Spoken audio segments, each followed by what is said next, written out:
जी अस्सलाम वालेकुम dear students, मैं हूं हैदर फैज़ान और हमारी डिस्कशन जो स्टार्ट होने जा रही है एक न्यू लेक्चर सीरीज़ पे, जिसमें हम फ़र्स्ट ईयर की मैथमेटिक्स के बोर्ड जो कि ऑफिशियली अब अनाउंस हो गई है कि अब फर्स्ट ईयर के जो न्यू इनरोल्ड स्टूडेंट्स हैं for the session of 23 and 24, उसके लिए अब आपकी नेशनल टेक्स्ट बुक को as a reference book consider किया गया है। जबकि आपकी जो मेन थीम है पेपर की, जो मेन बुक आपकी बना दी गई है, दैट इज़ के मैथ। सो के की मैथ की बुक को इंशाल्लाह हम अभी स्टार्ट करेंगे।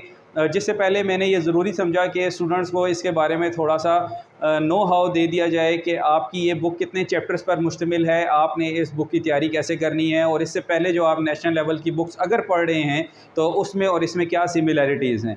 तो डियर स्टूडेंट्स, चलते हैं। आज हमारे ये क्योंकि एक फॉर्मल सा समरी सेशन है जिसमें हम ये देखेंगे कि हमारी ये बुक कितने चैप्टर्स पर मुश्तमिल है। तो ये हम लिख चुके हैं कि हमारे पास इसके टोटल नंबर ऑफ़ चैप्टर्स जो हैं वो 12 हैं।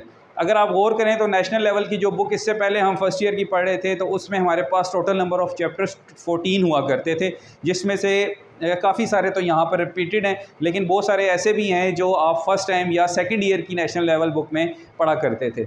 तो स्टूडेंट्स, चलते हैं इसके नंबर ऑफ़ चैप्टर्स की जानिब। इसके टोटल नंबर ऑफ़ चैप्टर्स 12 होंगे इस बुक में, और मेन थीम इसकी के बोर्ड है। के बोर्ड तो वहाँ पे ये फॉलो होती है, लेकिन अब नेशनल लेवल की बुक में या फेडरल बोर्ड ने भी इसको ऑफिशियली अनाउंस कर दिया गया। सो स्टूडेंट्स, चैप्टर नंबर 1 आपका कम्प्लेक्स नंबर्स का है। सो वहाँ पर जो नेशनल लेवल की बुक है वहाँ पर आप यही चैप्टर पढ़ते हैं नंबर सिस्टम के नाम से। उसमें आपके रियल और कम्प्लेक्स दोनों को डील किया जाता है। तो यहाँ पर इन्होंने सिर्फ कम्प्लेक्स नंबर्स को डील किया हुआ है चैप्टर नंबर 1 के अंदर। तो अगर आप सिमिलरिटी की बात करें तो वहाँ 1.3 एक्सरसाइज जो है वो सिर्फ कम्प्लेक्स नंबर्स की थी। तो यहाँ पर पूरा चैप्टर ही आपका चैप्टर 1 जो है वो कम्प्लेक्स नंबर का है। लेकिन अगर आप इसको मज़ीद लिंक करना चाहें तो बेस इसकी आपकी 9th क्लास में बन चुकी है चैप्टर नंबर 1 में, सॉरी चैप्टर नंबर 2 में। तो चैप्टर नंबर 2 में आप वहाँ पर 9th क्लास में भी रियल और कम्प्लेक्स नंबर पढ़ चुके हैं। सो इंशाल्लाह ये वहाँ से आप इसकी बेसिक्स कर सकते हैं, ये वहाँ से लिंक होगा। सेकंड यूनिट है मैट्रिसेस एंड डिटर्मिनेंट। तो स्टूडेंट्स, मैट्रिसेस एंड डिटर्मिनेंट एक कॉपी है आपके पास चैप्टर नंबर 3 की, जो कि नेशनल लेवल की फर्स्ट ईयर की मैथ की बुक में चैप्टर नंबर 3 है, और यहाँ पे चैप्टर नंबर 2 कंसीडर होगा, जिसमें आप मैट्रिसेस और डिटर्मिनेंट्स को डील करेंगे जैसे आप 9th क्लास में चैप्टर नंबर 1 को डील करके आए हैं। थर्ड यूनिट स्टूडेंट जो है वो फर्स्ट ईयर की लेवल पे एक नया आप समझ लें कि चैप्टर है फर्स्ट ईयर में, क्योंकि पहले नेशनल टेक्स्ट बुक्स जो हैं वो इस्तेमाल हो रही थी, तो उसमें ये यूनिट जो है वो सेकंड ईयर की 7 यूनिट कंसीडर होता था सेकंड ईयर की मैथ में। लेकिन यहाँ पर अब के बोर्ड में ये फर्स्ट ईयर में थर्ड यूनिट में हम पढ़ेंगे वेक्टर्स को। सो फोर्थ है sequence and series. Again national text books में ये 6 यूनिट है, यहाँ पर ये 4 नंबरिंग पे है। Number 5, this is a new chapter, और अकॉर्डिंग टू मी अगर आप मुझसे पूछें कि ये फर्स्ट ईयर की बुक में एक सबसे अहम तरीन चैप्टर है मिसलिनियस सीरीज़। इसका कॉन्सेप्ट मोस्टली स्टूडेंट्स को बैचलर लेवल पर दिया जाता है, लेकिन मिसलिनियस सीरीज़ में हम अल्टरनेटिंग सीरीज़ एंड दूसरी बहुत तरह की जो सीरीज़ हैं उनको स्पेशल टाइप्स ऑफ सीरीज़ आप कह लें वो पढ़ते हैं। तो ये एक इंटरेस्टिंग चैप्टर है और अगेन एक इम्पॉर्टेंट चैप्टर भी है। इसके बाद चैप्टर नंबर 6 है students permutation, combination and probability. So again ये नेशनल टेक्स्ट बुक्स के अंदर अगर हम इसको देखें तो फर्स्ट ईयर में ये चैप्टर नंबर 7 था, और इसी तरह का एक चैप्टर आप स्टैट्स के अंदर, जो स्टैट्स के स्टूडेंट हैं जो बेसिकली ICS कर रहे हैं या जनरल FSC के स्टूडेंट हैं, तो वो स्टैट्स के अंदर भी ये चैप्टर पढ़ते हैं। तो बेसिकली ये मैथ का एक सब पोर्शन है आप कह लें, ये स्टैट्स का प्योर चैप्टर है, चैप्टर नंबर 6। सो स्टूडेंट्स, अभी हम मज़ीद चैप्टर्स को भी देखते हैं कि वो कौन से हैं। जी स्टूडेंट्स, चैप्टर नंबर 7 अगर हम देखें तो mathematical induction and binomial theorem.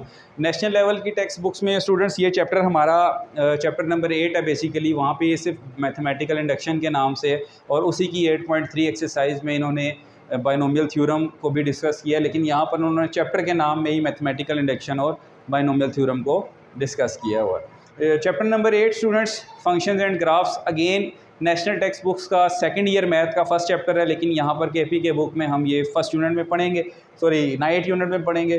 Chapter number 9 again national text books में चैप्टर नंबर 5 है सेकंड ईयर की मैथ में, लेकिन यहाँ पर इन्होंने के बोर्ड में फर्स्ट ईयर की मैथ में ये चैप्टर नंबर 9 है लीनियर प्रोग्रामिंग, जिसमें बेसिकली हम ग्राफ्स ही पढ़ते हैं, फिजिबल रीजन्स और इस तरह की दूसरी चीज़ें।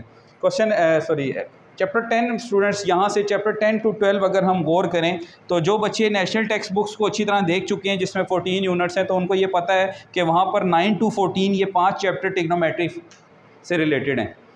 ठीक है, आप ये समझ लें कि अक्सर ये सुनने में भी आता है कि जी 50% जो पेपर है या 50% जो बुक की वर्थ है वो ट्रिग्नोमेट्री है 9 to 14। तो मोस्टली कॉलेजेस में या एकेडमीज़ में 9 से स्टार्ट करवाया जाता है और 14 पे एंड किया जाता है, और देन फिर यूनिट 1 से लेकर 5 तक एंड सो ऑन, इस तरह से सीक्वेंस चलता है। तो स्टूडेंट्स यहाँ पे चैप्टर नंबर 10 to 12 प्योरली आपकी ट्रिग्नोमेट्री से रिलेटेड है।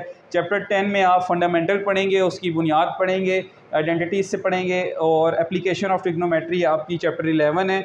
चैप्टर 12 स्टूडेंट्स बेसिकली मैं इसको 2 चैप्टर्स ही कहूँगा, क्योंकि यहाँ पर ये 2 चीज़ें मेन जो एक ही चैप्टर में डिस्कस की जा रही हैं, that are graph inverse, graph of trigonometric functions, inverse of trigonometric functions, ये आपका एक पोर्शन है, और इसी के साथ चैप्टर 12 में दूसरा पोर्शन है सोल्यूशन ऑफ ट्रिग्नोमेट्रिक इक्वेशंस। तो मेरे ख्याल से ये 2 चैप्टर्स हैं, अगर आप इनकी वर्थ को देखना चाहें तो ओवरऑल आपको आसानी होगी इंशाल्लाह। इस समरी से आपको पता चल जाएगा कि आप कहाँ से बुक स्टार्ट करना चाहते हैं। सो अगर आप ख़ुद से पढ़ रहे हैं फ़िलहाल, तो आपके पास 2 चॉइसेस हैं, या तो आप चैप्टर 1 से मूव करें और चैप्टर नंबर 9 तक अपने काम को जारी रखें, या आप पहले चैप्टर नंबर 10 से लेकर चैप्टर नंबर 12 तक करके ट्रिग्नोमेट्री का पोर्शन सॉल्व करने, और देन फिर आप चैप्टर 1 से 9 की तरफ जाएं। तो ये ट्रिक्स होती हैं सिलेबस कवर करने की। इंशाल्लाह हम इस पे लेक्चर सीरीज़ स्टार्ट कर रहे हैं, उम्मीद है आपको पसंद आएगी। अगर आपको ये समरी पसंद आई है, अच्छी लगी है, तो अपने स्टूडेंट्स के साथ, फेलोज़ के साथ शेयर करें। सो फिर वक्त के लिए फ़ी अमानिल्लाह, अल्लाह हाफ़िज़।